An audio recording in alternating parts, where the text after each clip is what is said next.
الفاتحة.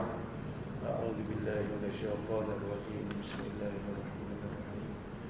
الحمد لله رب العالمين الرحمن الرحيم مالك يوم الدين إياك نعبد وإياك نستعين اهدنا الصراط المستقيم صراط الذين أنعمت عليهم غير المغضوب عليهم ولا الضالين آمين. بسم الله الرحمن الرحيم. السلام عليكم ورحمة الله وبركاته. الحمد لله رب العالمين والصلاة والسلام على أشرف الأنبياء والمرسلين سيدنا محمد وعلى آله وصحبه أجمعين. اللهم صل صلاة كاملة وسلم سلاما تاما على سيدنا محمد الذي تنحل به العقد وتنفرج به الكرب وتقضى به الحوائج وتنال به الرغائب وحسن الخواتيم ويستسقى الغمام بوجهه الكريم وعلى آله وصحبه في كل لمحة ونفس بعدد كل معلوم لك. سبحانك لا علم لنا إلا ما علمتنا إنك أنت العليم الحكيم. ولا حول ولا قوة إلا بالله العلي العظيم. اللهم افتح علينا حكمتك وانشر علينا من خزائن رحمتك يا أرحم الراحمين. ربي يسر ولا تعسر. بسم الله ما شاء الله لا يسوق الخير إلا الله. بسم الله ما شاء الله لا يصرف السوء إلا الله. بسم الله ما شاء الله ما كان من نعمة فمن الله. بسم الله ما شاء الله لا حول ولا قوة إلا بالله. أما بعد. Bismillahirrahmanirrahim. Bersyukur kita kehadap Allah Subhanahu wa taala dengan kasih sayang Allah Subhanahu wa taala, dengan nikmat yang paling besar yang Allah berikan kepada kita, yaitu nikmat iman dan Islam, dan ditambah lagi dengan nikmat-nikmat anggota badan yang besar, yaitu 7 anggota badan yang kita telah sebutkan pada sesi yang lepas. Patutnya kita bersyukur kepada Allah Subhanahu wa taala. Dengan nikmat-nikmat tersebut Allah memudahkan perjalanan kita hidup di dunia ini, pergerakan kita di dunia ini. Allah mudahkan segala-galanya. Dan Allah tambahkan nikmat-nikmat yang lain untuk melengkapkan kehidupan kita ini sebagai manusia yang didorong oleh Allah Subhanahu wa taala beriman kepada Allah Subhanahu wa taala. Selawat dan salam ke atas junjungan besar Nabi sallallahu alaihi wasallam, Nabi yang mengajar kita tentang kehidupan berlandaskan syariat Allah Subhanahu wa taala. Dan kita patut bersyukur sekali lagi anugerah Allah yang terbesar ke atas diri kita dengan kedatangan baginda Nabi sallallahu alaihi wasallam. Alhamdulillah, kita duduk di dalam agama Allah, iaitu agama yang satu-satunya, tidak ada agama lain melainkan agama Islam lah yang diredai oleh Allah Subhanahu wa taala dengan berkat baginda Nabi sallallahu alaihi wasallam.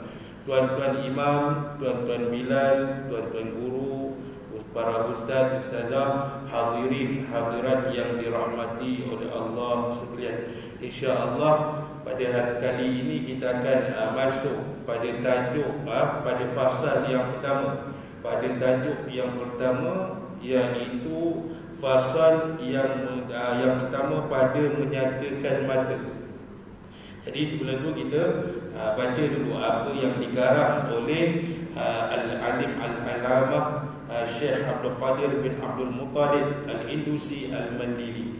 Ini adalah salah satu anggota yang yang besar dalam anggota tubuh badan kita.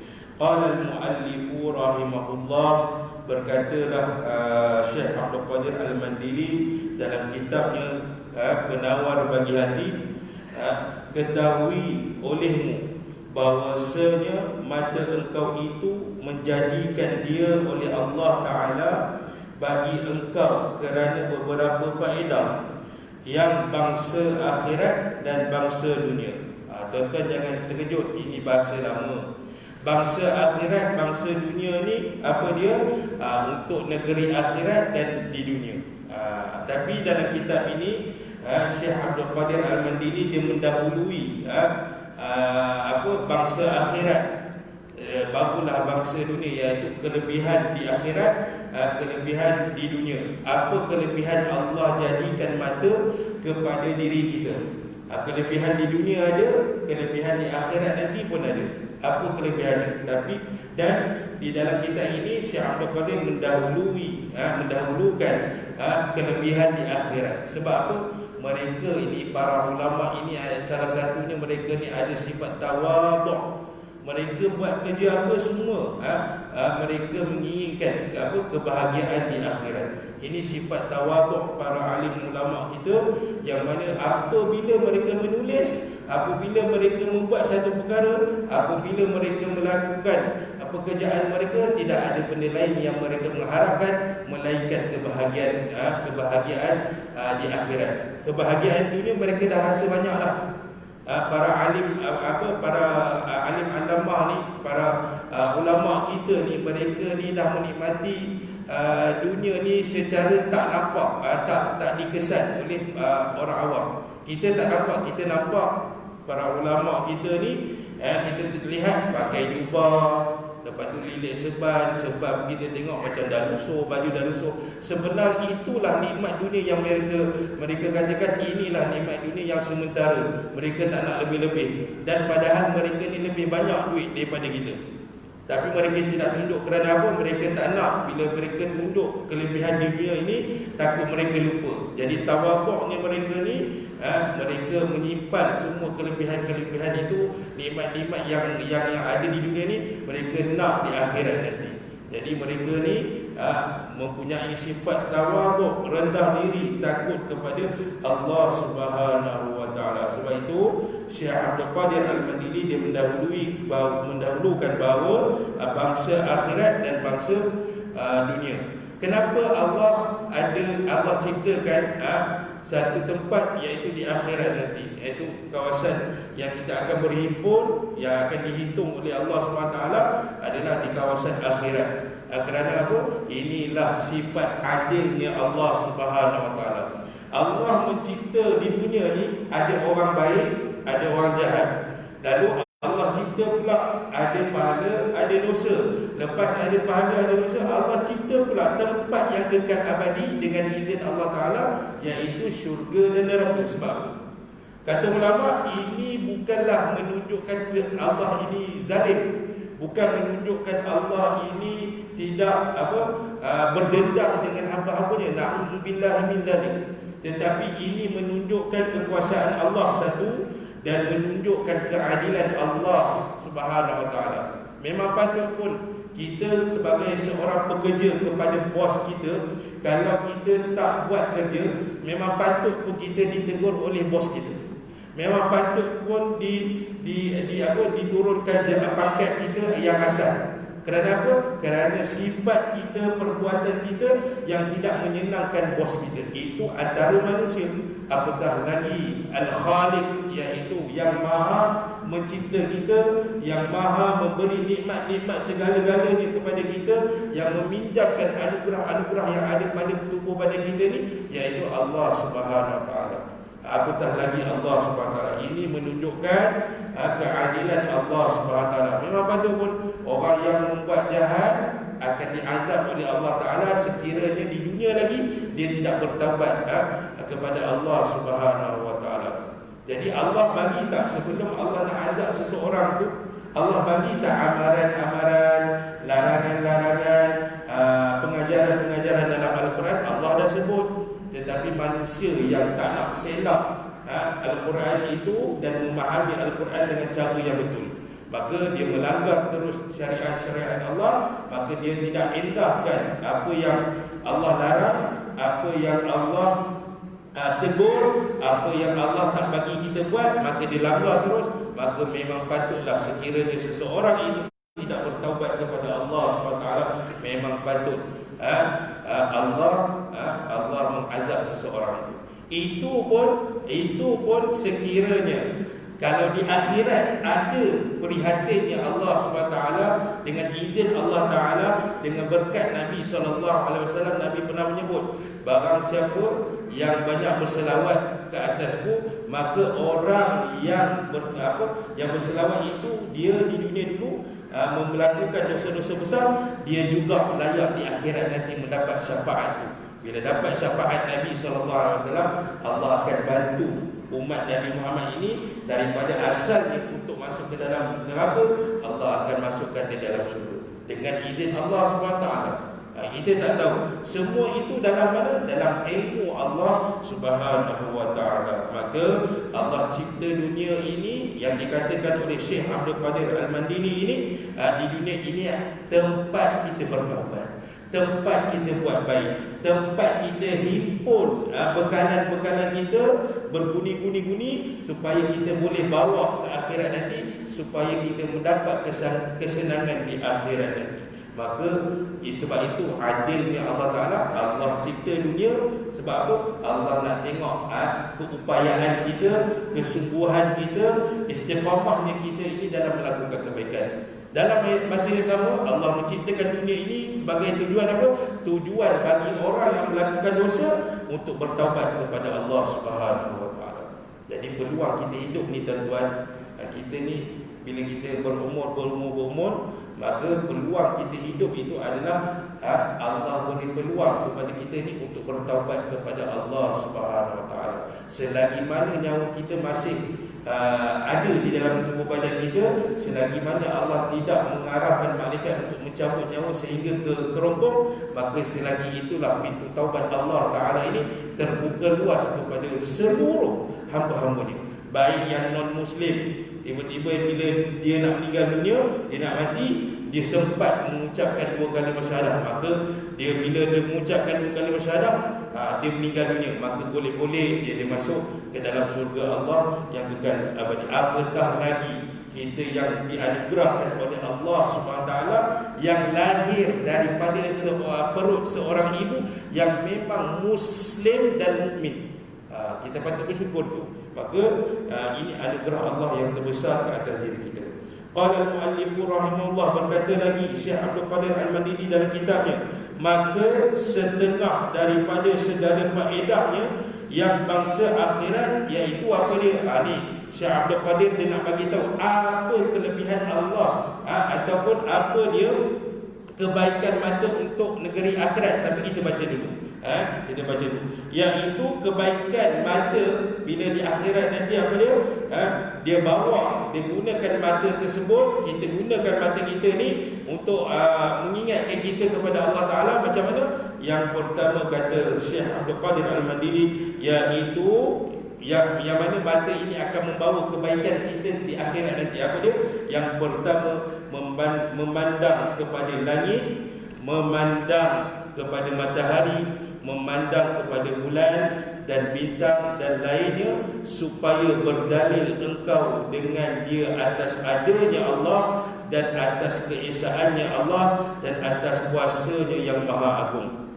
Dan setengah daripadanya melihat Al-Quran dan melihat akan jalan kepada masjid dan kepada tempat yang menuntut ilmu. Apa kata Syekh Abdul Qadir Mandili? Seseorang ini dia akan dapat kebaikan di akhirat, akan dapat kesenangan di akhirat, akan mendapat kebahagiaan di akhirat dengan beberapa cara. Antaranya, dia melihat seluruh ciptaan yang ada ni, seluruh di muka bumi ini adalah merupakan, dia sedar bahawa dirinya, pokok-pokok, bukit bukau, gunung ganang, binatang, haiwan dan benda-benda lain, ini adalah bukti kepada kekuasaan Allah Subhanahu Wa Taala. Bukan kita kata alam ni Allah Taala. Tuan-tuan kena faham, ada satu golongan yang sesat, mereka berakidahkan dengan akidah hulul. Hulul ni apa dia? Dia mengatakan alam ini adalah Allah, Allah ni adalah alam. Dia macam Kristian. Kristian dia kata Tuhan satu. Dalam Tuhan satu ni ada 3 Tuhan. Dalam 3 ni ada satu. Cuba tuan-tuan fikir. Pelik tu. Jadi akidah hulul bukan akidah kita. Akidah hulul sekali lagi saya nyatakan apa dia? Dia menyatakan apa? Kalau nak tengok Allah, tengok alam ni. Sebab apa? Allah menyerap masuk dalam makhluk, dalam alam ni. Kat pokok ada Allah, kat gunung ganang ada Allah, kat dalam diri manusia pun ada Allah Ta'ala. Dia kata macam tu. Na'udzubillah min zalik. Kita bukan berakidah macam tu. Kita nak gunakan mata kita ni untuk mendapat kebaikan di akhirat. Kita mengatakan bahawa kita melihat alam ini, kita melihat seluruh ciptaan Allah Ta'ala, seluruh makhluk yang ada di depan mata kita ini sebagai bukti, sebagai dalil kepada kekuasaan dan keesaan Allah SWT. Itu yang pertama. Yang mana bila kita pandang kepada alam ni, ya Allah, Allah menciptakan langit tanpa tiang. Tuan-tuan, sebelum ada masjid ni, apa kontraktor buat dulu? Sebelum letak kipas besar, sebelum letak bumbung, sebelum pasang dinding, apa dia buat dulu? Dia mesti pasang dulu di bawah dan dia letakkan tiang-tiang. Supaya apa? Benda yang nak diletakkan di atas tidak jatuh.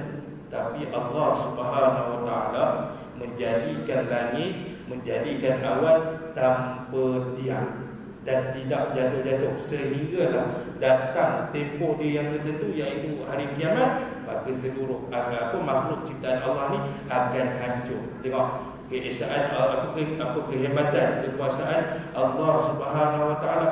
Dan tuan-tuan tengok, kita menggunakan Allah SWT ini, sebab kita menggunakan perkataan yang tepat untuk Allah Ta'ala ini. Allah Maha Mencipta. Manusia bukan mencipta. Manusia mengolah daripada benda yang telah disediakan oleh Allah SWT. Manusia bukan mencipta. Mencipta ni maknanya apa? Dia menjadikan sesuatu daripada tak ada kepada ada. Kita asalnya kita ni ada ke tak ada? Kita asal tak ada. Tapi Allah boleh jadikan daripada benda tak ada kepada ada. Meja, benda dah ada. Adanya apa? Asal meja ni kayu. Allah dah sediakan sumber mineral untuk kita olah daripada sebatang pokok menjadi sebuah meja. Kita bukan mencipta, kita mengolah daripada sumber yang sedia ada menjadi satu benda yang baru, yang mana semuanya datang daripada Allah Ta'ala. Allah mencipta sesuatu benda daripada tak ada. Kita asal tak ada, tiba-tiba Allah jadikan kita khalifah di muka bumi ini. Dan bila Allah mencipta pula sesuatu benda tu, Allah mencipta bukan daripada benda yang sama. Tuan-tuan boleh buat kerusi daripada sebatang pokok, boleh buat sebuah meja daripada sebatang pokok. Satu batang pokok tu boleh buat macam-macam. Allah menjadikan makhluknya, Allah menjadikan hamba-hambanya dari pelbagai juzuk. Manusia daripada tanah, jin tak sama juzuk dengan manusia, daripada api. Malaikat tak sama juzuknya daripada manusia dan jin. Malaikat dicipta daripada cahaya. Gunung ganang lain, binatang dengan cara lain. Allah mampu mencipta makhluknya, hamba-hambanya dari pelbagai sudut. Kita daripada benda yang sama. Contoh meja sudah. Jadi kita melihat di situ, nak menyatakan bahawa Allah Maha Kuasa nak jadikan apa yang dia suka. Iza arada syai'an ayyakula lahu kun fayakun. Maka kita menggunakan mata kita melihat seluruh makhluk ini.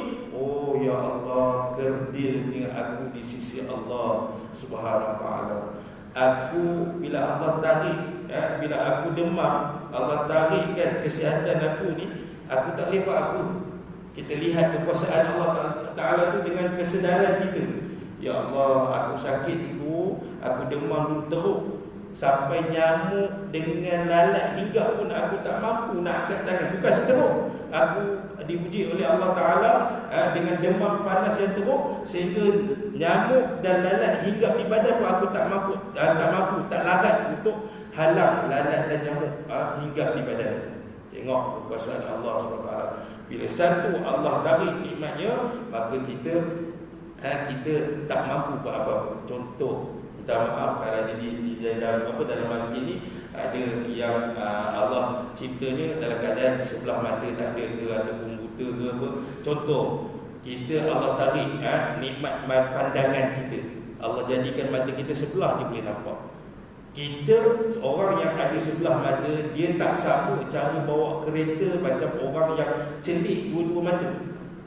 Dia tak boleh harap jarak kereta dia dengan jarak kereta depan, dia tak boleh harap. Kita yang ada dua mata yang celik, yang segar-bugar ini, kita mampu, sikit lagi depan traffic light, maka aku kena tekan sikit-sikit brake supaya tak hentak belakang kereta orang. Kita tahu jarak. Maka nikmat Allah bagi kepada kita mata ini sangatlah banyak. Kita kena gunakan mata kita ni dengan memandang tentang ciptaan Allah Ta'ala. Dan bila kita pandang itu, jatuhlah kesedaran dalam hati kita, ya Allah, aku pun Allah yang cipta. Kata ulama, kata guru kami, dia kata seseorang yang menggunakan matanya untuk melihat perkara maksiat, maka di akhirat nanti dia tidak akan dapat melihat baginda Nabi SAW. Bahkan dia tak boleh masuk syurga sebab kerana maksiat matanya. Orang yang duduk di dalam syurga ni, Allah akan bagi nikmat kepada mereka ni, ahli syurga ni, dapat melihat zat Allah Subhanahu Wa Taala. Bagi orang yang melakukan maksiat mata banyak, dia tak dapat melihat zat Allah Subhanahu Wa Taala. Bahkan kata guru kami juga, seseorang itu ada satu peristiwa, seorang tu dia bermimpi, di dalam tidurnya dia bermimpi baginda Nabi SAW. Nabi SAW datang dalam mimpi. Boleh ke Ustaz? Boleh. Banyakkan selawat. Banyakkan selawat. Ustaz, nak selawat panjang ke pendek? Selawat pendek boleh, panjang boleh, tak ada masalah. Duduk saya saja, Allahumma salli ala sayyidina Muhammad, Allahumma salli ala sayyidina Muhammad. Panjang, banyak-banyak, tak ada masalah. Maka satu hari seorang ni didatangi Rasulullah dalam mimpinya. Maka dia lihat Rasulullah itu dalam keadaan gelap. Sedangkan kita baca kitab Syama'ilul Muhammadiyah mengatakan Rasulullah ini wajahnya, tubuh badannya, kulitnya putih menepak. Tapi kisah ini dia bagi tahu bahawa seseorang ini mimpi melihat Rasulullah dalam keadaan gelap. Lepas tu guru kami pun, kami yang anak murid ni sangkakan guru kami buat lawak. Maka guru kami kata apa? Orang tu sebenarnya dia melihat Rasulullah pakai cermin mata hitam. Kami pun gelap ngikit-ngikit.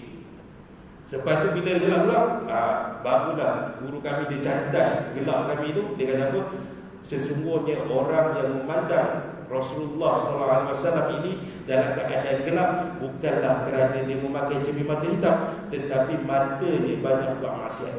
Allah halang, hijab matanya untuk melihat baginda Nabi SAW dalam keadaan berseri. Maknanya Allah nak tegur dalam peristiwa ini bahawa kita ni jangan buat maksiat mata yang sangat banyak. Mata ni adalah anggota yang terawal buat maksiat. Celik-celik mata je, benda apa yang kita tengok? Ambil handphone, termasuk saya ambil handphone, bilik Facebook. Ini ada, ni tengok ada orang yang caci maki dalam Facebook, kita pun baca, kita tengok dulu. Maka itu pun dah maksiat. Ataupun duk bilik-bilik Facebook, ada pula perempuan yang tak pakai tudung dalam tu, maksiat mata juga. Jadi maka Syekh Abdul Qadir Ahmad ini, perkara pertama untuk mendapat kebahagiaan di akhirat dengan menggunakan pandangan mata adalah kita melihat.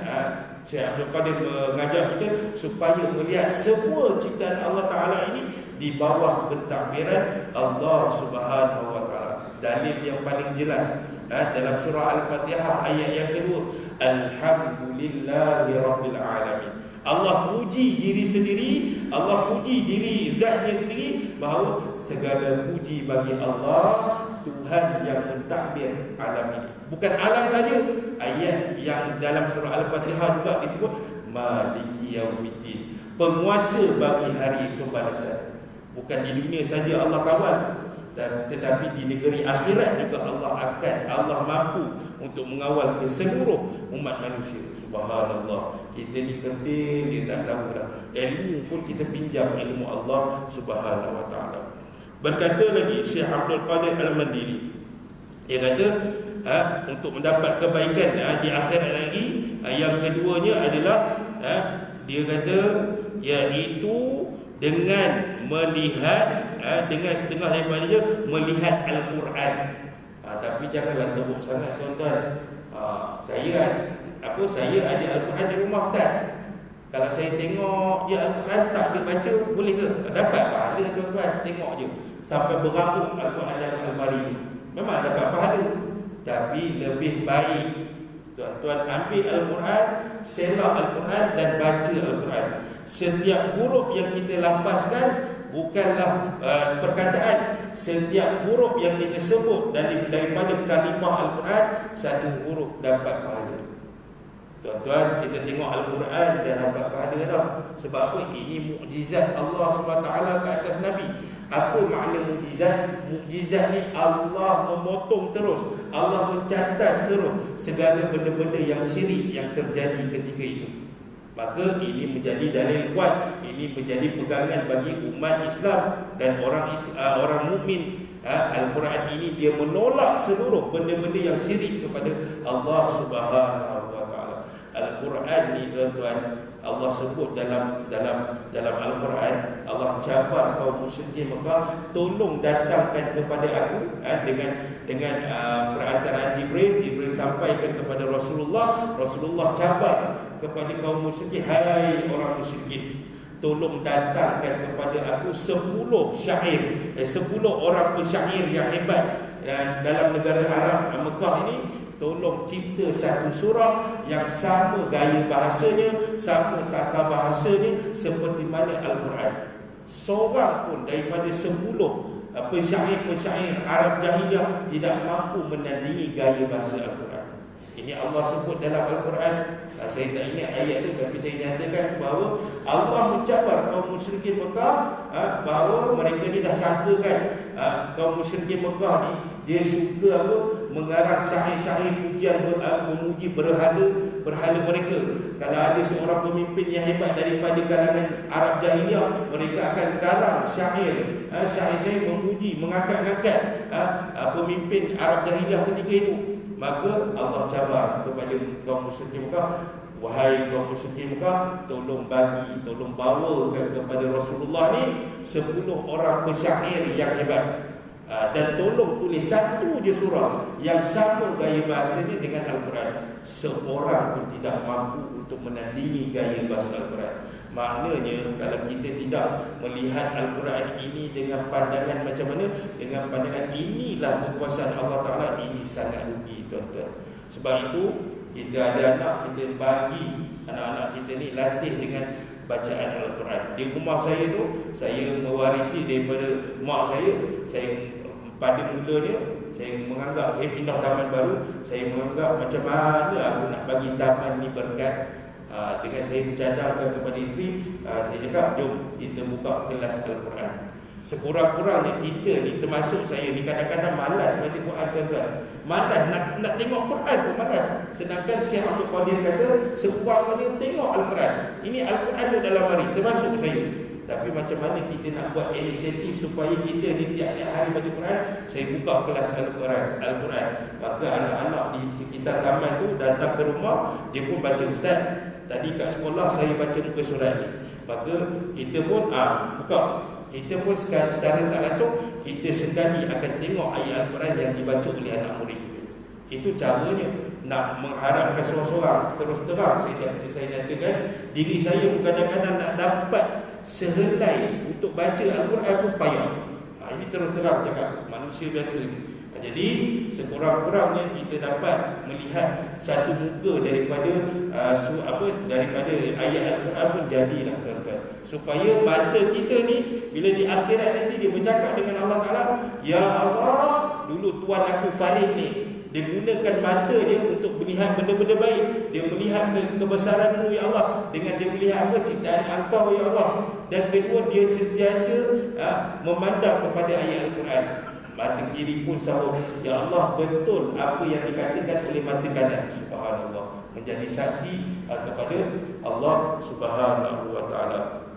Yang ketiga, apa yang dianjurkan oleh Syekh Abdul Qadir ini, dan kepada tempat yang menuntut ilmu. Tuan-tuan, kita nampak jalan nak pergi ke masjid dapat pahala, walaupun kita ni bukan kaki masjid. Kata guru kami, Ustaz Muhammad Hatta Al-Azhari, masa yang saya menuntut dengan dia dalam kitab Sulam Taufik, dia kata apa? Orang yang lalu, tuan-tuan tengok di luar tu ada kereta lalu lalang, motor lalu lalang untuk keluar ke jalan besar. Orang yang lalu melalui jalan masjid pun akan dapat keberkahan, walaupun dia hanya sekali pandang di masjid. Dia naik motor, dia pandang, hati dia tak terikat dengan masjid. Hati dia tak nak kepada masjid lagi, tapi dia pandang kepada masjid. Kalau dia sakit, Allah akan sembuhkan penyakit dia. Ini keberkatan yang mana inilah benda pertama yang Nabi bina ketika hijrah. Nabi bina apa dulu? Masjid. Kerana apa? Ini yang ada di dalam masjid, keberkahan yang datang daripada Allah SWT. Kata guru kami, orang yang pandang masjid pun akan mendapat, kalau dia sakit, dia akan mendapat kesembuhan daripada Allah SWT. Cuma kuranglah sikit. Kurang macam ni? Kurang daripada tuan-tuan dan puan-puan yang memang duduk dalam majlis ilmu. Kata Syekh Abdul Qadir, dia kata apa? Orang yang sekurang-kurangnya dia menggunakan mata untuk memandang jalan orang pergi mencari ilmu. Tapi tuan-tuan bukan memandang tau, bawa diri sendiri duduk dalam majlis ilmu. Subhanallah. Kata Nabi SAW, orang yang duduk di dalam majlis ilmu, Allah perintahkan lebih 70,000 malaikat untuk mencatat amalan setiap seorang, dan malaikat yang ramai ini akan memohon ampun kepada Allah SWT. Bukan nama kita saja. Contoh nama saya Nur Farid bin Nur Zilan, malaikat bukan sebut nama kita je, tapi malaikat akan lapor kepada Allah SWT, ya Allah, Nur Farid bin Nur Zilan dia duduk dalam majlis ilmu. Maknanya tuan-tuan disebut juga nama bapa tuan-tuan, ayah tuan-tuan dan mak tuan-tuan, dan dilaporkan oleh malaikat kepada Allah Ta'ala. Maknanya tuan-tuan duduk dalam majlis ilmu ni bukan tuan-tuan sahaja yang dapat pahala, tetapi orang yang telah meninggal dunia, iaitu siapa dia? Mak dan ayah kita menumpang berkat yang ada pada kita. Jadi cari ilmu luas tuan-tuan, cari ilmu sungguh-sungguh supaya kita ni bila kita meninggal dunia, kita sebarkan ilmu tu, ilmu kita tu akan jadi jariah. Pahala kita itu akan berpanjangan, pahala kita ini akan mengalir sehingga selagi mana orang menggunakan ilmu kita tu, lagi itu kita akan dapat pahala. Maka bukan sekadar tuan-tuan duduk di dalam ni melihat apa, bukan sekadar tuan-tuan menggunakan mata untuk melihat jalan mencari ilmu. Tuan-tuan bawa diri tuan-tuan dan puan-puan duduk dalam majlis ilmu. Lepas tu pula duduk dalam majlis ilmu bukan lihat benda maksiat, lihat para ulama. Saya bukan ulama tuan-tuan, cuma tuan-tuan melihat, kalau ada ulama yang besar, tuan-tuan melihat para ulama yang hebat-hebat, yang memang taraf wali, maka tuan-tuan pun dapat pahala. Maknanya tuan-tuan menjadikan mata tuan-tuan sebagai saksi di hadapan Allah Ta'ala. Apa saksinya? Mata akan mengadu kepada Allah SWT. Ya Allah, aku digunakan oleh Tuhan aku. Mata ni cakap, aku digunakan oleh Tuhan aku ni untuk melihat para alim ulama. Maka Nabi pernah sebut dalam satu hadis, barang siapa yang mencintai para alim ulama semasa dia hidup di dunia, maka Allah akan mencintainya di akhirat. Barang siapa di dunia lagi dia menghina, dia membenci para alim ulama, maka tidak ada benda lain di akhirat nanti yang akan dia dapat daripada Allah SWT adalah kebencian daripada Allah SWT. Kebencian daripada Allah SWT tu, Allah ni zalim ke? Ustaz, tak, ini bukti keadilan Allah Ta'ala, seperti mana yang saya nyatakan kepada tuan-tuan tadi. Maka kata Syekh Abdul Qadir lagi, dan setengah daripadanya faedahnya ada bangsa dunia. Dia nak masuk kepada kebaikan di dunia. Apakah kebaikan mata untuk semasa kita berada di dunia? Sebelum saya masukkan kebaikan di dunia, ada satu lagi yang boleh membawa kita kepada kebaikan akhirat. Apa dia? Iaitu kita menggunakan mata kita untuk menangis kerana takut Allah Subhanahu wa taala. Kerana apa? Ini yang selalu dibuat oleh Rasulullah sallallahu alaihi wasallam. Apa Rasulullah buat?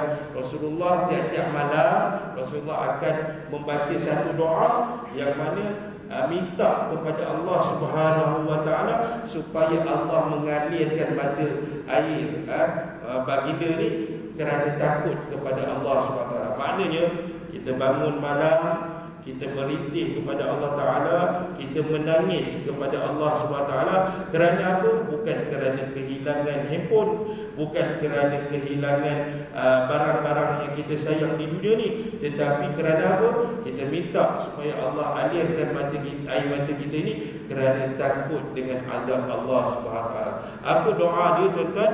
Dalam bahasa Melayunya, Ya Allah, ni doa yang sering kali dibaca oleh baginda Nabi SAW. Ya Allah, berikanlah aku rezeki pada mata aku untuk menangis kerana takut kepadamu, kerana takut kepada Engkau ya Allah, sebelum air mata ini habis. Apa doa yang dibaca oleh Nabi? Ya Allah, tolong berikan kepada aku rezeki pada mata aku ini untuk menangis kerana takut kepada Engkau ya Allah, sebelum air mata ini menangis. Apa maksud Nabi SAW? Dekat akhirat tuan-tuan dan puan-puan, kita tidak ada lagi masa untuk menangis, merintih kepada Allah Subhanahu Wa Taala. Tak ada chance dah. Macam mana kita minta kepada Allah Taala, ya Allah. Sebab apa? Ini kata Nabi pernah bersabda, orang yang duduk di dalam neraka, dia akan merayu kepada Allah Ta'ala. Ya Allah, kalau aku tahu azab yang aku rasa sekarang di dalam neraka, ya Allah, tolong kembalikan aku, tolong hidupkan aku balik, ya Allah. Tolong cipta dunia ni kali kedua, aku bertaubat kepadamu, ya Allah. Masa tu tuan-tuan, boleh tak kita Allah boleh jadikan, tapi Allah nak jadikan, Allah nak tu jadikan semula dunia ni. Takkan. Sebab apa? Ini adalah keadilan Allah SWT. Allah hidupkan kita di atas muka bumi ini sangat panjang mengikut umur yang telah ditetapkan. Jadi peluang itu kita tidak ambil untuk bertaubat kepada Allah Ta'ala. Kita tak ambil peluang yang Allah berikan kepada kita, menggunakan mata kita untuk menangis kerana takut Allah Ta'ala. Maka tiba-tiba di dalam akhirat nanti, dalam neraka, kita nak merayu. Pada waktu itu tidak terkesan langsung rayuan kita. Maka insya-Allah tuan-tuan, maka kita amalkan doa ni. Doanya sebelum saya akhiri, kita baca sekali lagi doa ni. Doanya apa? Ya Allah, tolong rezekikan kepada mataku untuk menangis kerana takut kepada Engkau ya Allah, sebelum air mata ini habis. Jadi tuan-tuan, ini antara kebaikan mata yang kita boleh bawa untuk akhirat nanti. Jadi ada empat. Yang pertama, kita melihat tentang ciptaan Allah SWT. Yang kedua, kita melihat Al-Quran. Yang ketiga, kita melihat jalan mencari ilmu. Bukan lihat saja, tuan-tuan dah duduk dah, alhamdulillah, memang saya tabik tuan-tuan, dan saya bagi 2 good. Dan yang terakhir, kita menggunakan mata kita untuk menangis kerana takutkan Allah Subhanahu Wa Taala. InsyaAllah nanti kita akan sambungkan faedah yang boleh kita dapat melalui kebaikan mata di dunia. InsyaAllah sekadar itu saja perkongsian yang saya dapat kongsikan. Moga-moga kita doakan kita istiqamah untuk melakukan amal ibadah dan mencari ilmu sehingga habis akhir hayat kita. Jadi itu sekadar saja daripada saya. Kita akhiri dengan bacaan doa. A'udzubillahi minasyaitonirrajim. Bismillahirrahmanirrahim.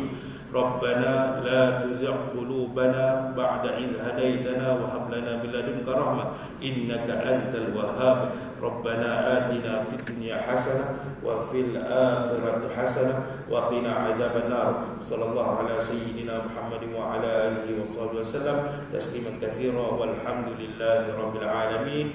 Mohon maaf kalau ada terkasar bahasa, mohon maaf mengambil masa tuan-tuan dan puan-puan yang agak lama. Aku qauli hadza wa astaghfirullah li wa lakum. Wassalamu alaikum warahmatullahi wabarakatuh.